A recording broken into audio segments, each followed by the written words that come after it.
como este curso supuestamente es acerca de la comunicación del Evangelio, vamos a entrar en un tema que está muy relacionado con la cuestión de comunicación.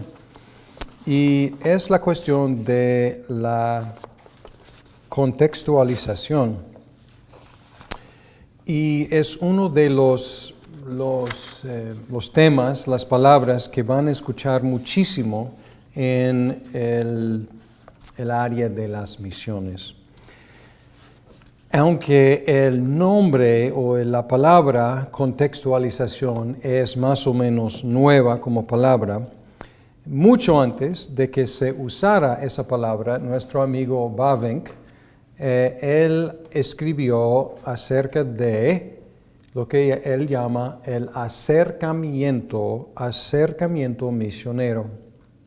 Y voy a utilizar esa expresión porque creo que ayuda. Acercamiento misionero. Y él habló de dos sentidos de acercamiento misionero. En la comunicación, ¿qué estamos tratando de hacer? Pues acercarnos a la gente para entregarles algo que puedan entender y aprovechar. Y Bavinck escribió del acercamiento en el sentido amplio y el acercamiento querigmático. Y él utilizó esa palabra que es realmente griego, pero querigmático. Esta palabra viene de la palabra griega que tiene que ver con predicación. Y lo que quiere decir es el acercamiento en el sentido amplio es la manera en la cual el misionero entra en un lugar nuevo para comunicar el Evangelio. Y el acercamiento querigmático es la predicación del Evangelio, su forma de predicar el Evangelio. El primero es cómo vivimos, el segundo es cómo predicamos. Y usando la palabra contextualización, podemos aplicar también cómo entramos en un nuevo contexto, qué cambios hacemos en nuestras vidas para vivir en un nuevo contexto y luego cómo hablamos, cómo nos comunicamos en ese nuevo contexto para ser entendidos. Y el acercamiento en el sentido amplio es una función del hecho de que los misioneros son seres humanos de una cultura entrando en otra. Involucra toda la vida de los misioneros, aún antes de que puedan decir una sola palabra en el idioma local. Y Bavinck se refiere a la encarnación de Cristo como el ejemplo supremo de acercamiento misionero. Antes de enseñar Cristo, Él primero vivió, y vivió 30 años antes de empezar su ministerio público. Pero ¿cómo se acercó a la humanidad? ¿Cómo se contextualizó el lenguaje más nuevo Cristo a nuestro contexto? Pues la encarnación. Él se hizo ser humano. No hay acercamiento más íntimo que hacerse uno de nosotros. Entonces, este es el modelo de acercamiento en el sentido de amplio de contextualizar nuestras vidas. Entonces, la pregunta para el misionero es cómo hacerse, a la medida que sea posible, uno de las personas con quien va a predicar o a quienes va a predicar el Evangelio antes de predicar. Y una declaración del acercamiento misionero clásica es la explicación que Pablo dio acerca de su estilo de vida entre diferentes grupos. En 1 de Corintios 9, y cuando se habla de la contextualización, siempre se cita este texto. 1 de Corintios 9, 19 al 23. Dice aquí, aunque soy libre respecto a todos, De todos me he hecho esclavo para ganar a tantos como sea posible. Entre los judíos me volví judío, a fin de ganarlos a ellos. Entre los que viven bajo la ley me volví como los que están sometidos a ella, aunque yo mismo no vivo bajo la ley, a fin de ganar a estos. Entre los que no tienen la ley me volví como los que están sin ley, aunque no estoy libre de la ley de Dios, sino comprometido con la ley de Cristo, a fin de ganar a los que están sin ley. Entre los débiles me hice débil, a fin de ganar a los débiles. Me hizo todo para todos, a fin de salvar a algunos por todos los medios posibles. Todo esto lo hago por causa del Evangelio, para participar en sus frutos. Entonces aquí está hablando de cómo vivió en cada grupo. Y está hablando de que los diferentes grupos tenían sus costumbres sociales, tenían sus tabús, tenían sus reglas, tenían sus normas. Y Pablo dijo que dentro de lo posible, él adaptó su vida, su estilo de vida al estilo de vida de ellos. Pero su flexibilidad, su adaptación tenía sus límites.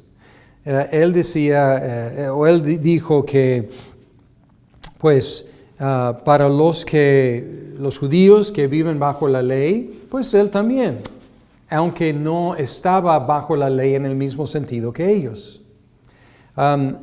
Entre los que no tenían ley, los gentiles, él dice que yo vivía como si no estuviera bajo la ley, aunque no estoy libre de la ley de Cristo. Entonces, él tenía sus límites. Dice que, por un lado, no está, como los judíos, bajo la ley. Por el otro lado, no está sin ley, como los gentiles, sino está bajo la ley de Cristo. Entonces, tiene sus límites. O sea, no puede ir más allá de lo bíblico, de lo establecido, pero dentro de lo posible, vivía como ellos. Y los débiles son los que tenían tabús, tenían restricciones que van más allá de lo bíblico. Entonces él dice, ok, pues yo observo sus tabús cuando estoy con ellos, aunque no estoy bajo sus tabús. Pero pues respeto y para vivir como ellos y entrar como ellos y ser uno de ellos a la medida que sea posible, me adapto. Y aquí él está diciendo que no es cuestión de libertad, porque él dice, yo estoy libre. Esto no es una cuestión de mandamiento, de obedecer o no obedecer. Él dice, estoy libre para vivir así o vivir así. Está hablando de cosas indiferentes, no está hablando de mandamientos y leyes. Está diciendo, yo estoy libre en estas cosas, pero me hago esclavo de todos para alcanzarlos con el Evangelio. Entonces, la declaración de contextualizar el estilo de vida. Y Bavinck señaló que las distancias que Pablo tuvo que puentear fueron relativamente cortas en comparación a las cuales que los misioneros tienen que enfrentarse hoy. Entonces, Pablo tenía ciertas ventajas que no tenemos. Había un idioma general que él podía usar a donde fuera, que el griego, y también el Imperio Romano. Él siempre viajaba bajo las leyes del Imperio Romano y utilizaba los medios de transporte del Imperio Romano. Entonces él había una cultura greco-romana a donde fuera, aunque tenía sus diferencias locales y regionales, pero tenía ciertas cosas en común a donde fuera. Y ahora estamos encontrando esto más y más, como observamos en las ciudades globales del mundo. Hay una cultura urbana que es una gran ventaja. Puedes ir a Nueva York, a Hong Kong, a Shanghai, a Sydney, a Londres y encontrar muchas cosas en común.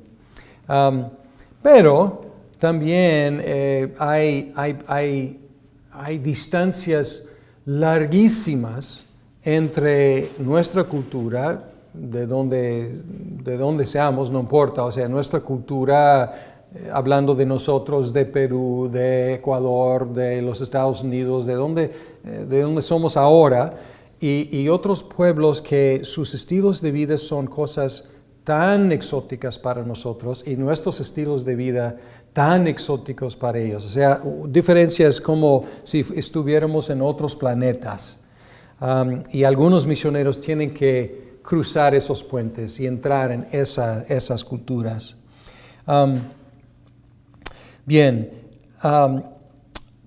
Yo me di cuenta de que la gente nos observa.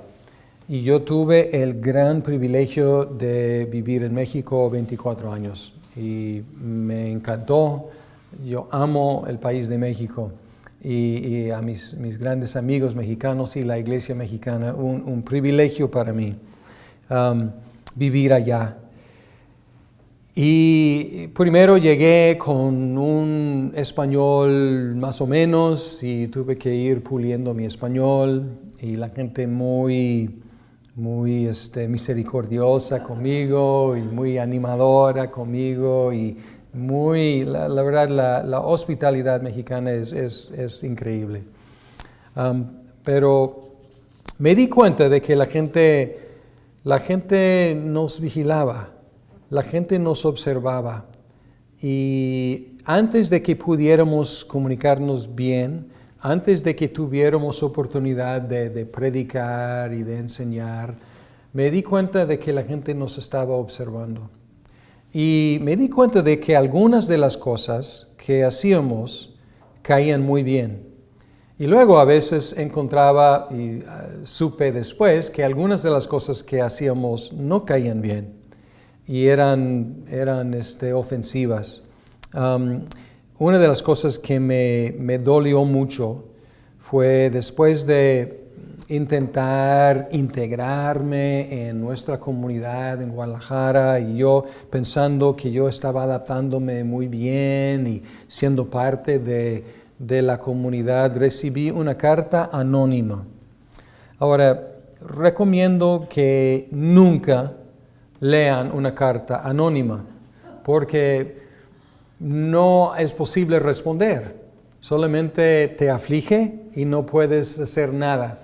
Pero cometí el error de leer esa carta.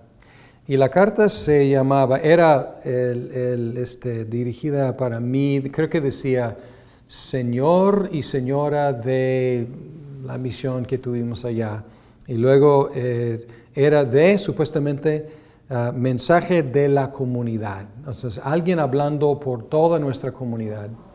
Y en la carta básicamente nos mandó a volar, dijo, no los necesitamos aquí, pues regresen o dejen de hacer lo que están haciendo, o regresen a su país. Y pues pero lo que me preocupó era que estaban nombrando algunas de las cosas que yo hacía. Pues decía que ustedes están yendo al club deportivo para ser amigos y luego para engañar a la gente y están ofreciendo consejería matrimonial para aprovechar a los débiles y así meterse y dice que y era después de la devaluación del peso. Entonces era una crisis económica, entonces entramos con dólares y el dólar había subido mucho en su valor para comprar. Entonces sí, o sea, era un momento cuando el dólar era muy fuerte y entonces decía que sabemos que ustedes tienen algunos dólares y ustedes, entonces criticándonos, ustedes pueden pasar todo su tiempo jugando tenis o sea, estaban viendo lo que hacíamos, interpretando lo que hacíamos en la peor forma posible. Entonces, pero me di cuenta de que sí estaban observándonos. Entonces, pero otras cosas que me alimentaban me alientaron después de superar eso, después de pues seguir allá y seguir pues tratando de ministrar años después, algunos que estaban muy dentro de los círculos ahí, que yo creo que al principio nos rechazaban, decían, se acercaban conmigo y diciendo, pues preguntándome de nuestro matrimonio y diciendo que pues para nosotros ustedes tienen un matrimonio perfecto y esto me dio mucho gusto. No tenemos matrimonio perfecto, por supuesto, ¿no? Pero también me di cuenta de que estaban observándonos. Entonces, y eventualmente, no al principio, pero eventualmente vieron algunas cosas positivas. No al principio era como invasores, quieren cambiar nuestro país, cambiar nuestra religión, que ustedes se creen mucho con su dinero y su cultura, no los necesitamos. Pero eventualmente, esta persona me dijo, todos los aquí de este club deportivo pensamos que ustedes tienen el mejor matrimonio. Y dije, gracias a Dios. No sabía que ellos tenían opinión de nuestro matrimonio, ni idea tenía, pero me di cuenta de que estaban observando tanto nuestros errores y nuestro acercamiento que no era sensible, que no era una buena forma de acercar, como nuestro estilo de vida como cristianos. Y básicamente lo que estaban observando en nosotros era el intento de tener un matrimonio cristiano. Y gracias a Dios, ¿no? Y luego empezaron a conocer a nuestras hijas y empezaron a aceptarnos más y más y pues mis mejores amigos están allá. Entonces, pero todo esto menciono simplemente para decir que me di cuenta, no en el momento lo suficiente, no me di cuenta lo suficiente en el momento, pero me di cuenta después de que estaban observándonos para bien o para mal. Entonces, esta cuestión del acercamiento en el sentido amplio del estilo de vida es muy, muy importante. Y me di cuenta de que antes de predicar cualquier cosa, nuestros intentos de identificarnos con la cultura local eran muy apreciados. Entonces, nuestro intento de aprender el idioma, porque hay gente que pasa décadas allá y nunca intentan aprender el idioma. Entonces, apreciaron mucho el intento, los intentos que hicimos de hablar su idioma, de probar su comida, de adaptarnos a su horario, que era un horario diferente a nuestro horario, de aprender dichos mexicanos, de aprender de su historia, de aprender de su música popular, su música folclórica, de su baile, de sus productos locales. O sea, cualquier intento que hicimos de conocer, y no solo conocer, sino disfrutar su cultura y los frutos de su rica cultura, eran muy, muy apreciados, porque ¿qué decía? De todos estos intentos decían que ustedes nos quieren, ustedes quieren ser parte de nosotros, ustedes quieren ser nuestros amigos, y ustedes están aquí no como en un helicóptero, están aquí como compartiendo nuestra vida con nosotros. Y me di cuenta qué tan importante es, y reconociendo que pues muchos errores, pero reconociendo lo misericordioso de la gente, y que cualquier intento de acercarnos era bienvenido cuando era una afirmación de lo bueno de la cultura. El acercamiento querigmático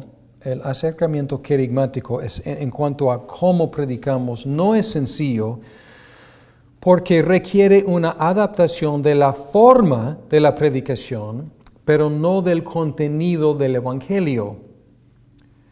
Y podemos observar intentos en Pablo también de de contextualización querigmática o acercamiento querigmático en el libro de los Hechos. Podemos ver diferentes contextos en los cuales él predicó.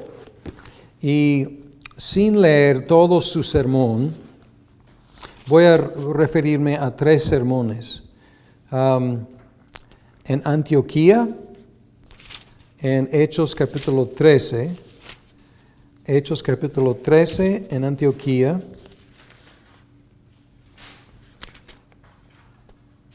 empezando en versículo 13, dice aquí: Pablo y sus compañeros se hicieron a la mar desde Pafos y llegaron a Perge de Panfilia. Juan se separó de ellos y regresó a Jerusalén. Ellos, por su parte, siguieron su viaje desde Perge hasta Antioquía de Pisidia.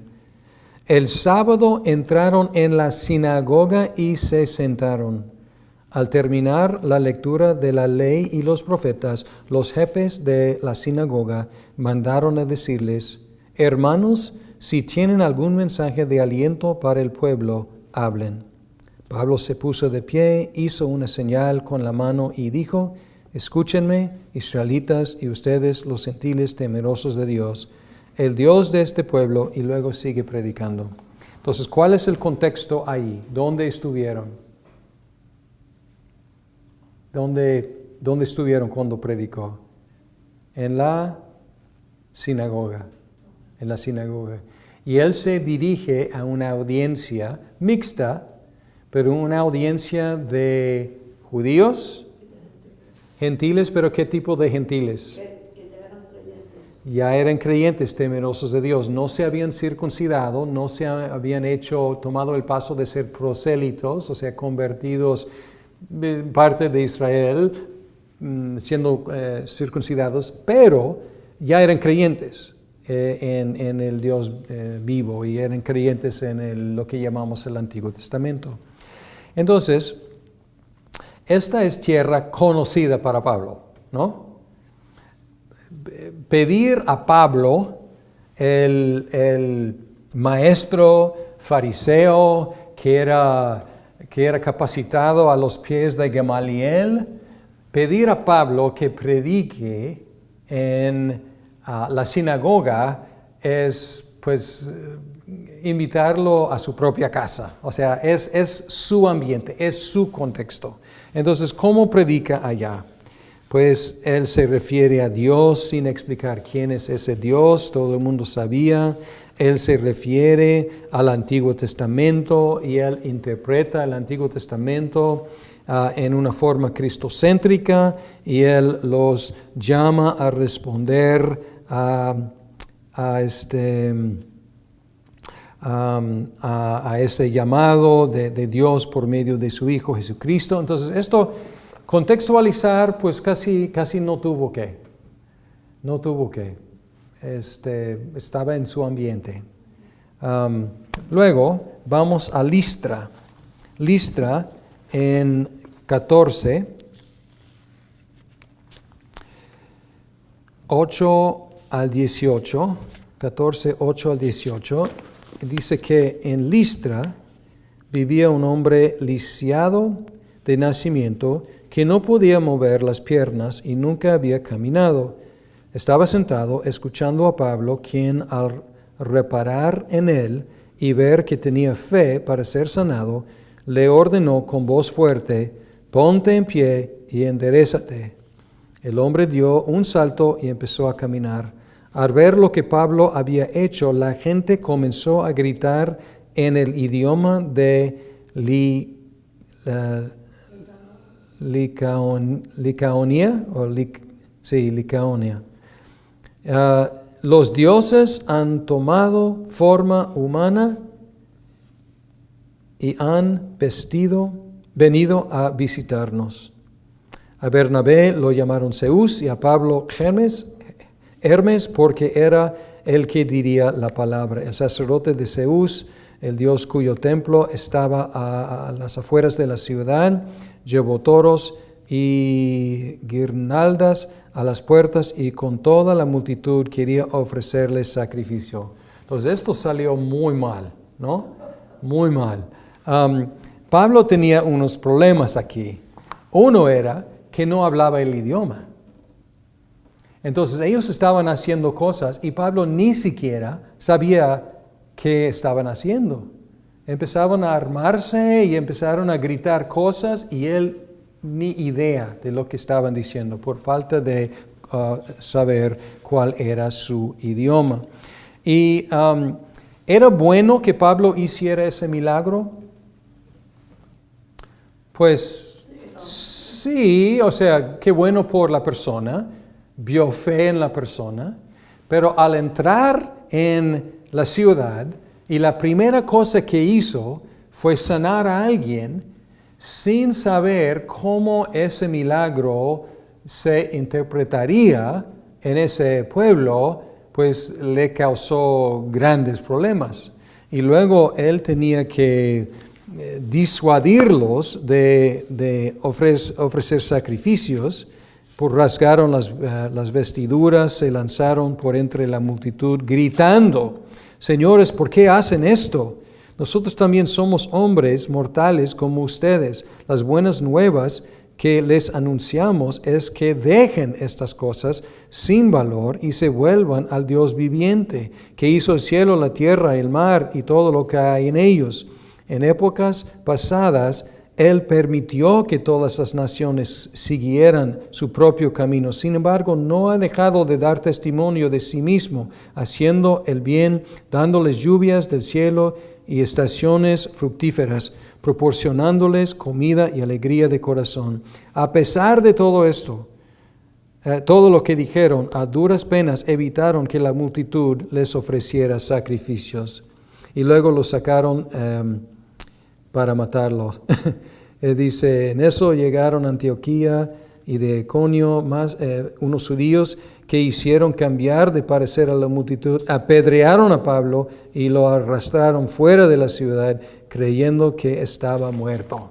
Entonces, ¿qué tal el acercamiento misionero de Pablo a ese pueblo? Pues no fue todo éxito, ¿no?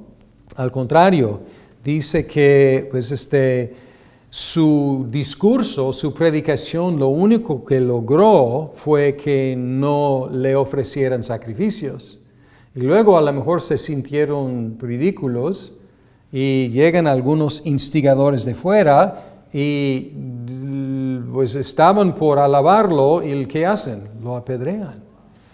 Entonces, hablando de este acercamiento misionero, o sea, para mí Pablo es el mejor misionero que jamás ha existido. Jamás ha existido. Pero aquí creo que puedo observar algunos errores en cuanto a su contextualización, en cuanto a cómo se acercó a ese pueblo. Haciendo el milagro sin entender el impacto de este milagro, no entender el idioma, pues todo salió de control y no tuvo la oportunidad de predicar el Evangelio realmente. Solamente pudo predicar sobre Dios y el arrepentimiento, pero realmente nunca tuvo oportunidad de explicarles el Evangelio. Y luego tuvo que irse. Y luego hay otro sermón que tenemos en Atenas. En Atenas es Hechos capítulo 17. Y aquí tenemos otro contexto. El primer contexto, como decimos en México, pan comido, ¿no? En la sinagoga, predicando las Escrituras. Segundo contexto, pues un problema ahí de malentendido. Tercer contexto, entre los filósofos en Atenas. Filósofos en Atenas. Y aquí Pablo quiso identificarse lo más que pudo con su contexto. Y pues vamos a leerlo en el versículo 16. Mientras Pablo los esperaba en Atenas, les dolió el alma ver que la ciudad estaba llena de ídolos. Así que discutía en la sinagoga con los judíos y con los griegos que adoraban a Dios, y a diario hablaba en la plaza con los que se encontraban por ahí. Entonces, ¿cuáles contextos tiene aquí? ¿Dónde estaba evangelizando? Sinagoga. Entonces para él lo más normal. Y luego en el mercado, que sería un contexto distinto para Pablo. Y luego dice, algunos filósofos epicúreos y estoicos entablaron conversación con él. Unos decían, ¿qué quiere decir este charlatán? Otros comentaban, parece que es predicador de dioses extranjeros. Decían esto porque Pablo les anunciaba las buenas nuevas de Jesús y de la resurrección.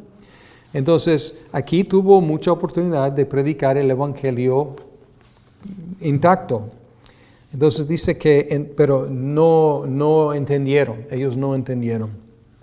Entonces se lo llevaron a una reunión del Areópago. ¿Se puede saber qué nueva enseñanza es esta que usted presenta? Le preguntaron, porque nos viene usted con ideas que nos suenan extrañas y queremos saber qué significan. Y luego, parentéticamente dice, es que todos los atenienses y los extranjeros que vivían ahí se pasaban el tiempo sin hacer otra cosa más que escuchar y comentar las últimas novedades. Entonces, una novedad, queremos escucharla.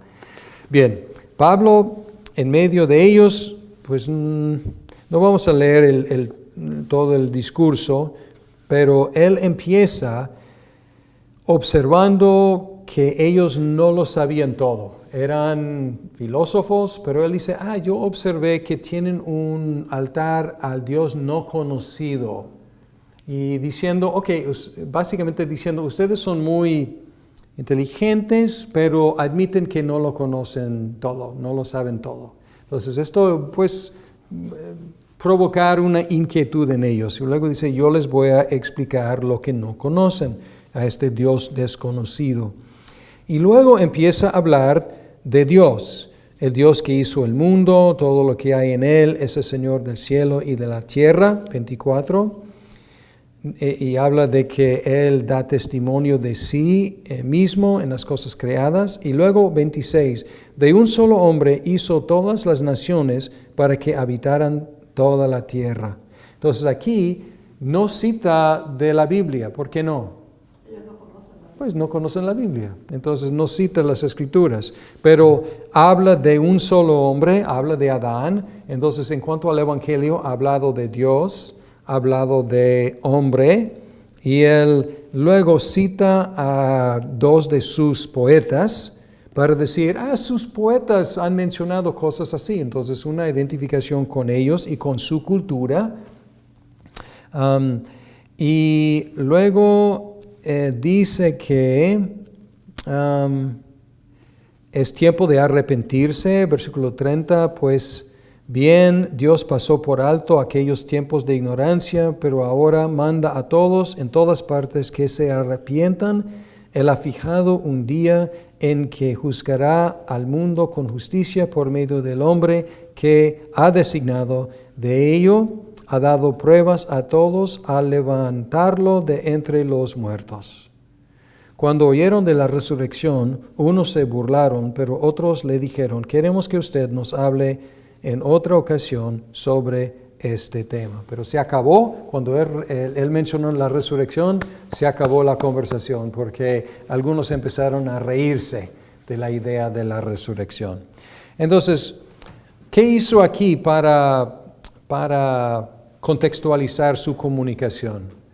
Pues mencionó conceptos bíblicos en lenguaje que ellos podrían entender. Él trató de identificarse con ellos diciendo, yo sé algo de su cultura, yo puedo citar algunos de sus escritores. Entonces, un buen acercamiento allá. Luego, él mencionó la resurrección antes de hablar de la muerte de Cristo. Normalmente pensamos que pues anuncias la muerte de Cristo y luego la resurrección. Él se adelantó y mencionó la resurrección.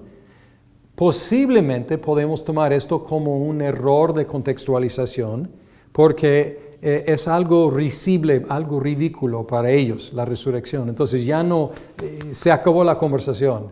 Entonces a lo mejor él no calculó cuál sería la reacción a la resurrección. A lo mejor habría sido mejor hablar de la muerte de Cristo antes de hablar de la resurrección. Tiene lógica cronológica también. Si hubiera sabido de la reacción de ellos al escucharle la resurrección, a lo mejor podría haber utilizado tiempo de otra forma para incluir explicación de la muerte. Estoy especulando. Pero estoy observando que el mismo Pablo tenía dificultades, y esto me alienta mucho saber que aún el mismo Pablo, él tenía sus dificultades en contextualizar su mensaje. Sin embargo, me anima mucho leer que tanto en Antioquía, como en Listra, como en Atenas, algunos creyeron. Y esto me alienta mucho porque pues el éxito de nuestra predicación no depende de lo excelente de nuestra contextualización. O sea, hacemos lo mejor que podemos, no debemos excusarnos, no debemos excusar nuestra falta de investigación para hacer lo mejor que podamos para identificarnos y comunicarnos en la mejor forma, la forma más entendible, la forma más poderosa para la gente, pero a fin de cuentas, el impacto y la fuerza de nuestra predicación depende del poder de Dios y no de nuestra astucia en la contextualización. Entonces, este es el tema de la contextualización. Estos son los dos sentidos, en sentido amplio y el querigmático en cuanto a la predicación. Y vamos a hablar de la inevitabilidad de la contextualización y los peligros de la contextualización. Inevitabilidad, es decir, que no podemos no contextualizar. La cuestión no es si practicaremos la contextualización o no, sino si la haremos bien o mal, conscientemente o inconscientemente, bíblicamente o no bíblicamente. Y Bavinck lo dice así: no somos carteros, sino embajadores para Cristo. ¿Qué hace un cartero?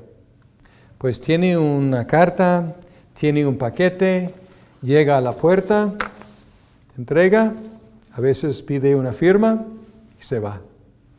No afecta en nada lo comunicado. Él simplemente transfiere el paquete.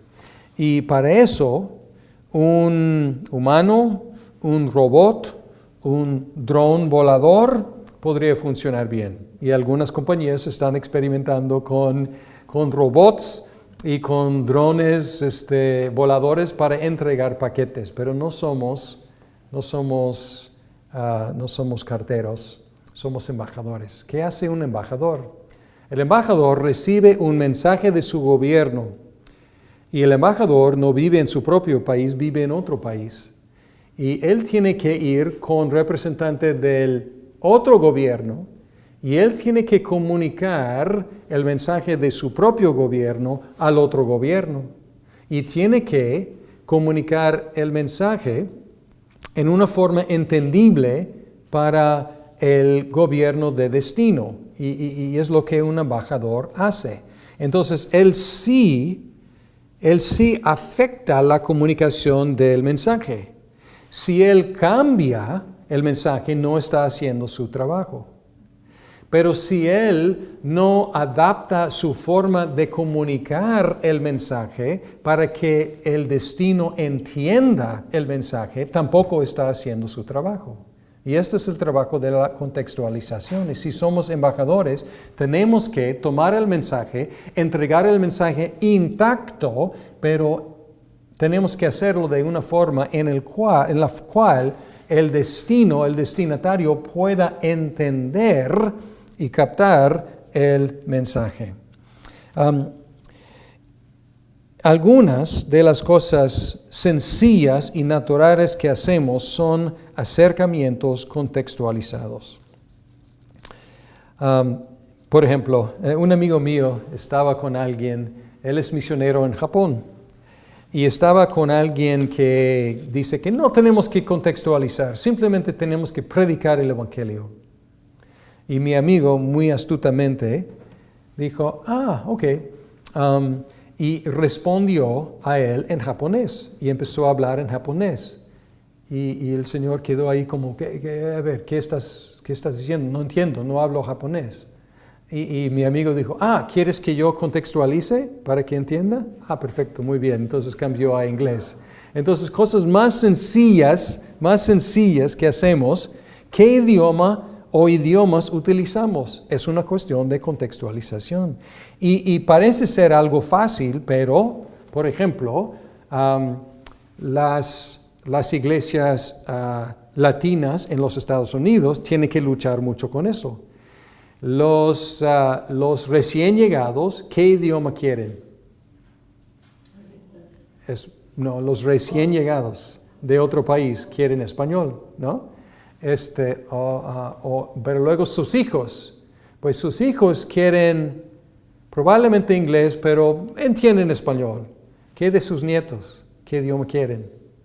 Inglés, ¿no? Y es difícil, o sea, ¿qué hace la iglesia para ministrar a todas las generaciones? Tiene que contextualizar, escogiendo a lo mejor el sermón principal es en español, a lo mejor hay traducción a inglés, a lo mejor la clase de escuela dominical para los pequeños es en inglés. Entonces, tiene que luchar con eso. Es una cuestión de contextualización. La hora del día y la duración de la actividad. Nuestros dos servicios en nuestra iglesia en Guadalajara eran a las 9:30 y luego una clase de escuela dominical a las 11 y luego el segundo culto a las 12. Y uno de los cultos era en inglés y el otro en español, porque hay extranjeros allá y el idioma en común es inglés. Entonces les pregunto, ¿cuál de los cultos hicimos en inglés y cuál de los cultos hicimos en español? 9:30 inglés o en español, mediodía inglés o español. Yo diría el primero. ¿Primero en qué? Primero, ¿en 9:30 en cuál? En español. ¿En español? Otra clase. Ok, entonces 9:30 primer culto, luego clases en inglés y español en medio de, y a las 11, y luego a las 12 otro culto, y ya dije cuál. Entonces, a lo mejor no conociendo la cultura allá, 9:30 de la madrugada el domingo, para los de allá, pues imposible, muy temprano. Pero para los angloparlantes, 9:30 de la mañana, está bien. Entonces, 12 del día para los angloparlantes, está muy tarde. O sea, ya, pues, ¿qué hacen con su día? Porque perdieron dividió su día en medio porque ya tienen 5 horas de estar despiertos o 6. Entonces, ¿qué está pasando? ¿No? Entonces, es una cuestión de contextualizar. ¿Quién se levanta más temprano el domingo en la mañana? Pues ahí los angloparlantes, entonces, por eso. Podemos pensar en el estilo de vestir. Podemos pensar en el nivel del lenguaje, las ilustraciones, las aplicaciones. Y yo luché mucho con esto regresando a los Estados Unidos.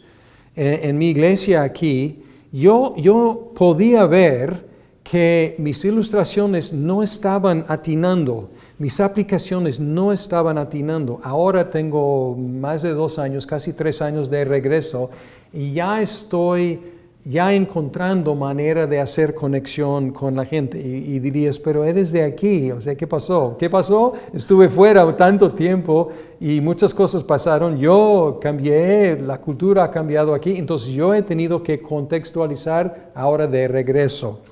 Pero hay otras preguntas que requieren más reflexión teológica. Por ejemplo, ¿podemos reunirnos para el servicio de adoración principal en otro día que no sea el domingo? Es una cuestión teológica.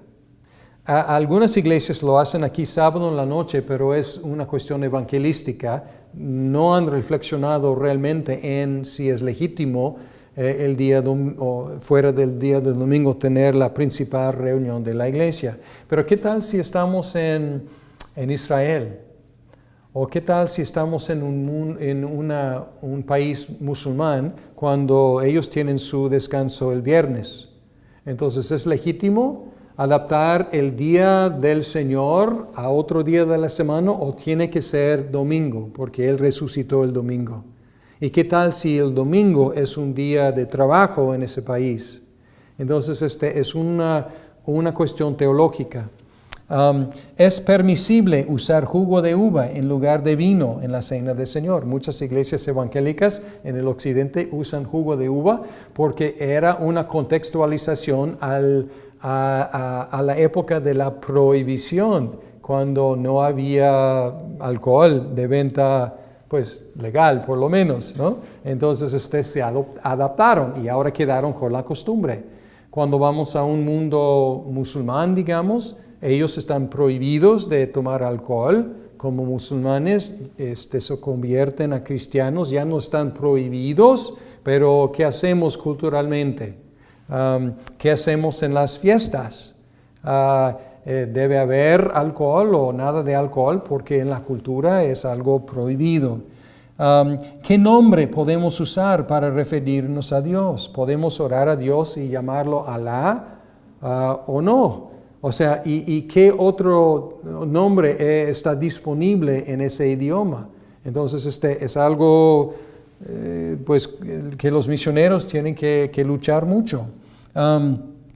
Podemos eliminar el bautismo si los costos son demasiado altos para los convertidos. Si alguien, como es el caso en el mundo musulmán en algunos lugares, si uno cree en Cristo, pues es problemático, pero no es una cosa definitiva, es algo privado y hasta puede reunirse con cristianos y a lo mejor no hay tanto problema, pero cuando la persona se bautiza, pues muy peligroso. Entonces podemos omitir el bautismo y simplemente decir, ok, pues cree en Cristo, pero no tienes que bautizarte. O podemos bautizar en privado y decirle que no tiene que decir a nadie. O sea, ¿es legítimo hacer eso o es una negación? ¿Puede una persona, y ya hablamos de esto, puede una persona quedarse dentro de otra fe como creyente secreto en Cristo? Es el inclusivismo. Pero esta última pregunta puede sorprenderlos, pero es exactamente lo que algunos están promoviendo como se llama insider movements, movimientos de adentro. Y esto no es tanto inclusivismo, aunque es algo que puede caer en el inclusivismo, pero la idea es, pues, mejor que un convertido se quede dentro de su comunidad de fe, pero como un creyente en Jesús. Pero sigue identificándose con su comunidad de fe, pero con otra creencia. Hay una... ¿Cómo vamos de tiempo? Hay una escala que algunos están utilizando que es C1 a C5. 6. Entonces en medio, pues C2, C3, C4, C5. Y C es contextualización. Y la idea es que el lado izquierdo C1 es una iglesia no contextualizada para nada. Usa lenguaje de fuera, usa ropaje de fuera, usa estilo de música de fuera, usa arquitectura de fuera. O sea, es como tomar una iglesia de un pueblo en Inglaterra y ponerla en no sé dónde, en Irak o en la India, no sé qué, pero no adaptada en nada a la cultura local. Y algunos llaman este extremo obscurantismo. Obscurantismo. En el otro extremo tenemos, y normalmente esta escala se utiliza en un contexto musulmán. El otro extremo dicen que pues no, un convertido puede quedarse en su mezquita, puede seguir llamándose un musulmán, puede participar en las actividades religiosas, pero como un creyente en Isa el Mesías. Pero puede seguir identificándose como musulmán, pero siendo cristiano. ¿Eso no es parecido a los mesiánicos? Sí, exactamente, es parecido a los judíos mesiánicos. Y es la comparación que algunos quieren hacer, y es una buena comparación, pero la diferencia es mucha, porque los judíos, ¿qué creen?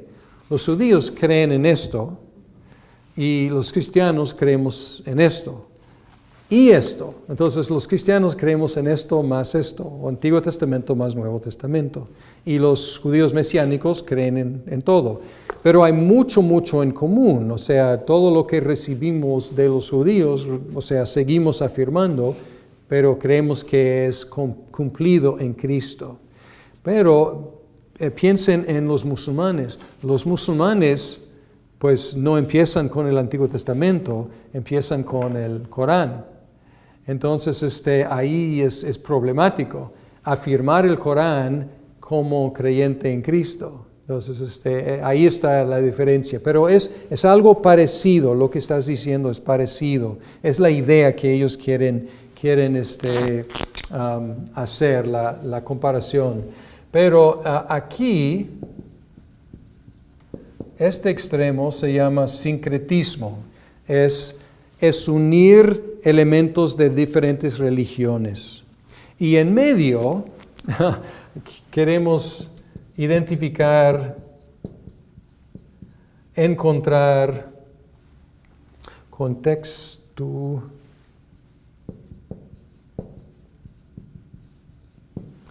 Encontrar un punto en medio en el cual no estamos negando la fe, pero sí estamos adaptándonos a la medida que sea posible. Podemos pensar que el obscurantismo es subacomodar nuestra forma de comunicarnos, y el sincretismo es sobreacomodar nuestro estilo de comunicar, tanto que ya estamos no solamente adaptando nuestro estilo, sino el mismo mensaje, sino cambiando el mismo mensaje. Y es una escala que se debate, pero podemos apreciar lo difícil de la tarea de la contextualización. Y normalmente puedo enviarles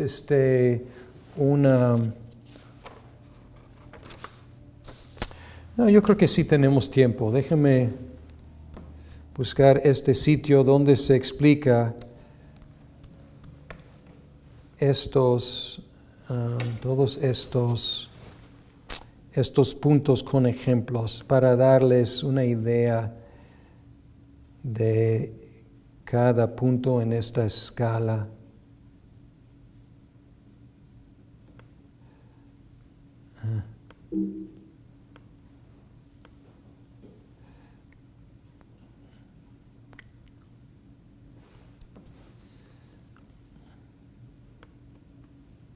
Okay.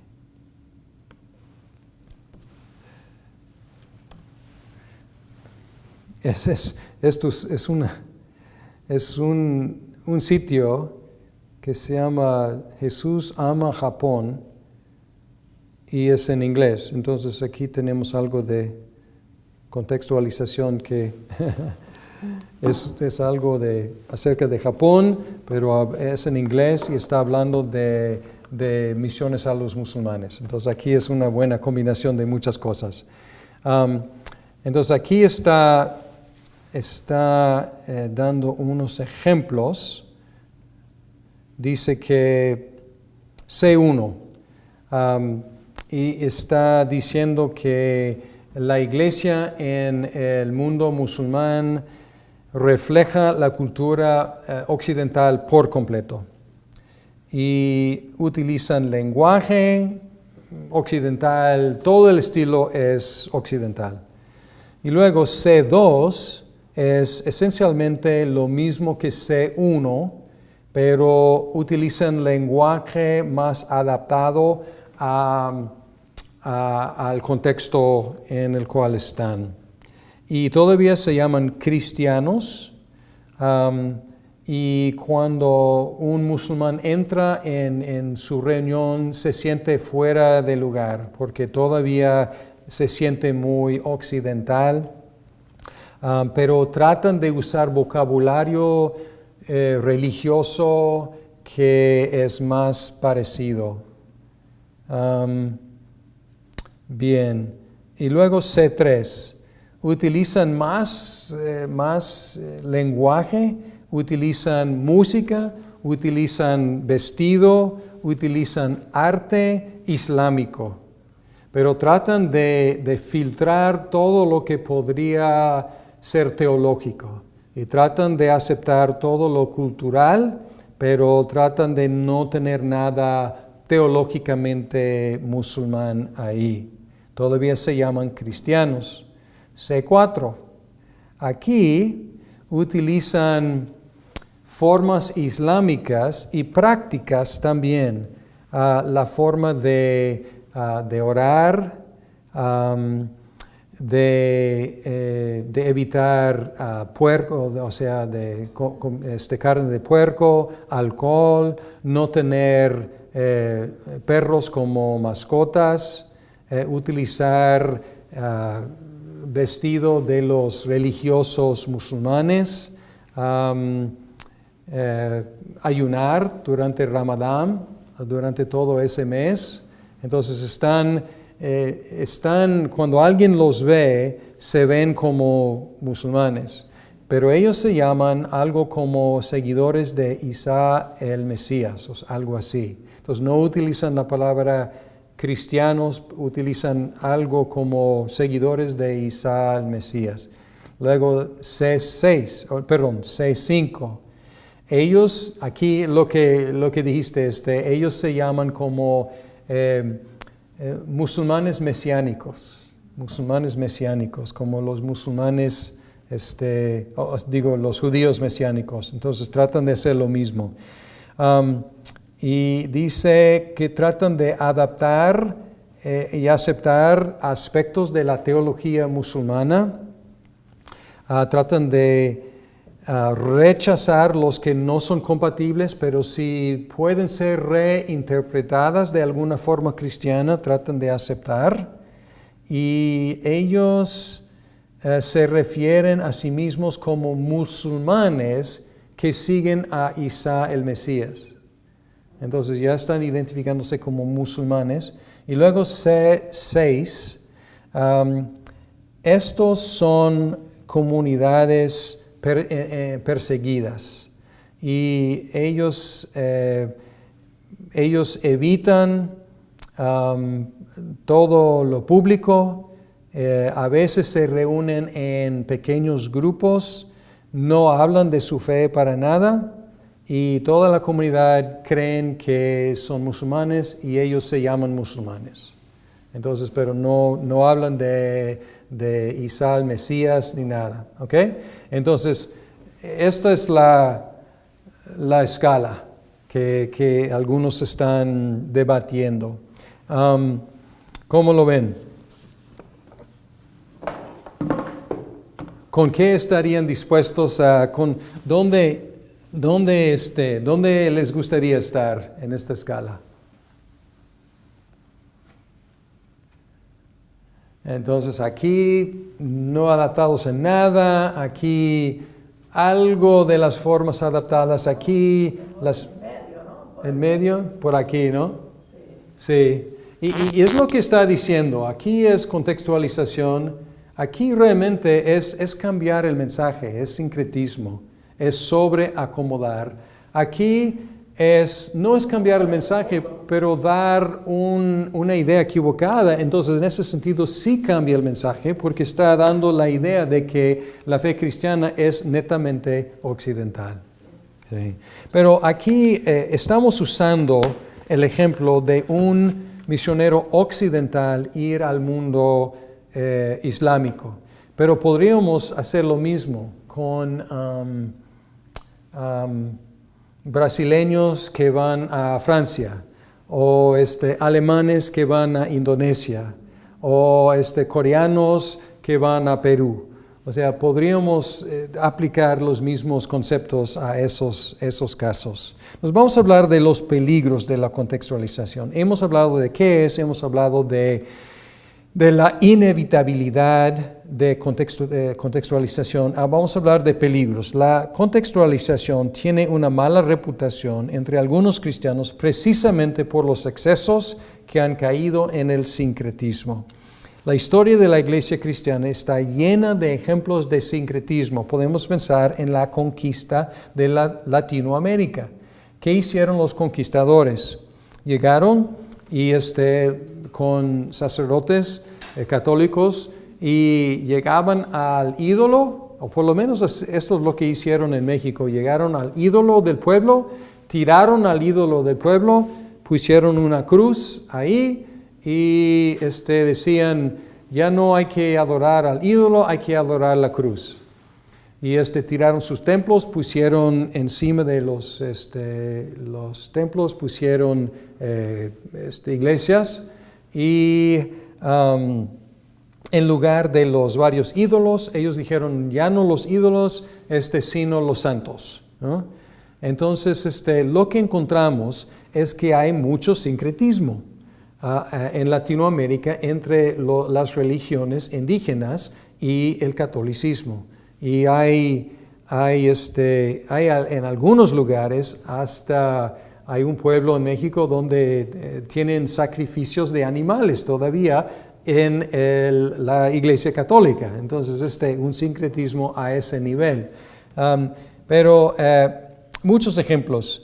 Y pues podemos decir que hemos hablado de la así llamado evangelio de la prosperidad, es combinar una economía próspera con el mensaje de salvación y también es un sincretismo norteamericano, yo creo, en origen.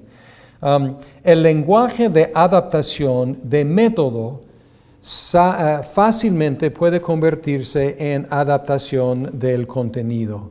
Entonces, es donde la gente se pone nerviosa y correctamente nerviosa. Y a veces la línea entre método y contenido no es fácil de distinguir. Además, los locales pueden hacer conclusiones acerca del contenido observando el método. Entonces, podemos decir que el método es neutral. Entonces, el método no afecta el contenido, pero sí afecta. Podemos pensar, por ejemplo, en Gálatas 2, 11 al 14. Y aquí es un conflicto entre Pablo y Pedro. Y dice, pues bien, cuando Pedro fue a Antioquía, le eché en cara su comportamiento condenable. Antes que llegaran algunos de parte de Jacobo, Pedro solía comer con los gentiles. Pero cuando aquellos llegaron, comenzó a retraerse y a separarse de los gentiles por temor a los partidarios de la circuncisión. Entonces los demás judíos se unieron a Pedro en su hipocresía y hasta el mismo Bernabé se dejó arrastrarse por esa conducta hipócrita. Cuando vi que no actuaban rectamente como corresponde a la integridad del Evangelio, le dije a Pedro delante de todos, si tú, que eres judío, vives como si no lo fueras, ¿por qué obligas a los gentiles a practicar el judaísmo? Esta acusación de Pablo es muy curiosa, porque Pedro fácilmente podría haber dicho, un momento, no estoy obligando a ningún gentil a practicar el judaísmo. Pues Pablo, ¿por qué me acusas de eso? Y Pablo dice, Pedro, fíjate en tu comportamiento. No estás negando el Evangelio con tus palabras, pero tu comportamiento está dando un ejemplo a los gentiles. Cuando tú te apartas de los gentiles y ya no comes con ellos, estás dándoles la idea, el mensaje de que ellos, para realmente ser cristianos de primera clase, deben abstenerse de puerco, lavar las manos así, comer de esta forma u otra judía. Sí estás obligándolos por tu ejemplo, no por tus palabras. Entonces, el punto aquí es, el método puede enseñar un mensaje equivocado. El método. La gente puede interpretar algo acerca del contenido observando el método. Es lo que Pablo está diciendo aquí. El comportamiento puede distorsionar el contenido. Y aunque sincretismo es el peligro más obvio, obscurantismo es un peligro también. Los que sobreacomodan, vamos a darles crédito por algo. Los que sobreacomodan por lo menos conocen la cultura local. Están por lo menos luchando con la cultura local y con un deseo de comunicar en esa cultura local. Se pasan, pero por lo menos están en contacto con la cultura local. Los que no adaptan su estilo de vida a las costumbres locales o su manera de predicar para dirigirse a los asuntos locales están en peligro de distorsionar el mensaje porque están comunicando que la fe cristiana es idéntica con la cultura de los misioneros. Entonces ahí está el problema de subacomodar. Entonces los dos son peligros. Los dos pueden distorsionar el mensaje. Y es muy difícil evaluar lo atinado de nuestros esfuerzos. Y por eso necesitamos amigos nativos, locales, dispuestos a ayudarnos. Y doy gracias a Dios porque tuvimos tales amigos en México. Lo que hacíamos con nuestros amigos de alta confianza es que les consultamos. Y les preguntábamos, a veces antes de cometer errores y a veces ellos tenían que venir con nosotros y hacernos ver errores que cometimos en cosas que dijimos o hicimos. Y doy gracias a Dios por ellos. A veces entrando en una situación social, pues les marcábamos y decíamos, oye, explícame esto, me invitaron a esto, ¿cuál es la esperanza aquí? ¿Cómo debo manejar esto? Hasta a veces, ¿cómo debo vestirme? a qué hora debo llegar, o sea, cosas así, y nos ayudaron muchísimo. Y a veces, yo agradezco mucho a mis amigos que me quieren tanto, que se atrevían a corregirme. A veces en mis predicaciones, yo pensando que todo lo que decía era bíblico y correcto y atinado, y mis ilustraciones iluminantes, y venían conmigo a veces, Larry, pues quiero mencionarte algo, y siempre muy amables. Muchas gracias por el sermón, gracias por la explicación, te quiero mucho, pero esta cosa nos dolió. Porque no tomaste en cuenta esto, y esto es algo muy de nuestra cultura, y tú no sabiendo, pero pues ellos siempre me ayudaron muchísimo cuando hicieron esto conmigo. Y tuve experiencias también que me hicieron reflexionar. A veces yo veía misioneros de otros países, no de los Estados Unidos, pues de los Estados Unidos también. A veces muchas veces vi misioneros de los Estados Unidos que no entendían bien cómo operarse bien, y me daba tanta pena, ¿no? Porque no aprendieron, o muchas veces eran errores de novatos, la verdad, porque los misioneros que conozco, fabulosos, la verdad, pero a veces como novatos, como todavía no sabían, y era como difícil verlos cometer los errores. Y luego yo veía a veces misioneros de otros países que venían a México, y yo los veía y los escuchaba y decía, no saben operarse aquí, adaptarse aquí. Pero luego empecé a reflexionar y dije, a lo mejor me están viendo y pensando lo mismo, ¿no? Entonces esto me hizo pensar que cuánto necesitamos ayuda de los locales, porque yo como viendo misioneros de otros países y diciendo, no, yo lo hago bien, ¿qué tal ustedes? Y probablemente ellos diciendo lo mismo de mí. Pero ¿quiénes nos van a ayudar? Pues los locales que nos pueden ayudar. Bien, vamos a terminar con una definición que Tim Keller da de la contextualización, y con esto terminamos, y si Dios permite en 8 días seguimos con otro tema. Tim Keller definió la contextualización como, y tiene 4 puntos, 4 aspectos: el dar a la gente las respuestas bíblicas que quizás no quieren escuchar. Las respuestas bíblicas es el primer punto. Es dar a la gente respuestas bíblicas que quizás no quieren escuchar. A las preguntas acerca de la vida que ellos están haciendo en ese tiempo y lugar. Respuestas bíblicas a las preguntas acerca de la vida que están haciendo ellos en ese tiempo y lugar, en lenguaje y formas que pueden comprender,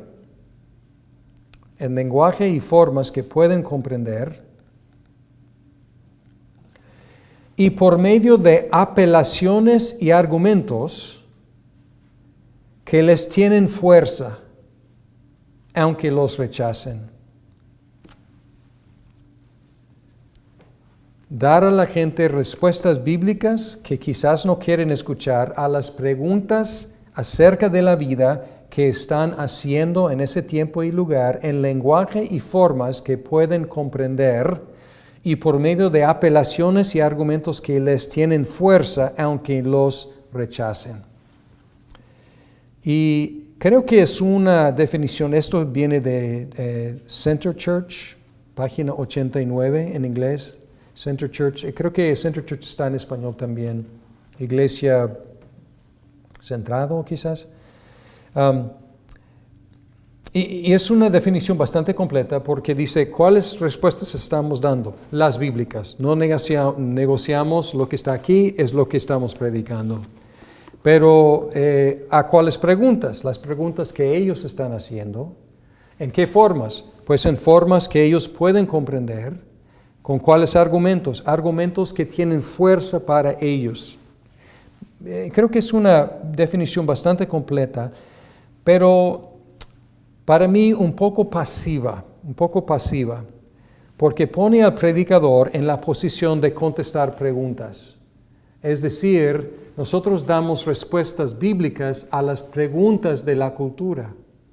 Pero la única cosa que me gustaría cambiar de esta definición de alguna forma es decir que sí contestamos preguntas. Pedro dice en 1 de Pedro 3:15, dice que siempre está listos para responder a todos los que les piden la razón de la esperanza que hay en ustedes. Entonces sí, damos respuestas, pero no solamente damos respuestas, porque a lo mejor la cultura no está haciendo las preguntas correctas.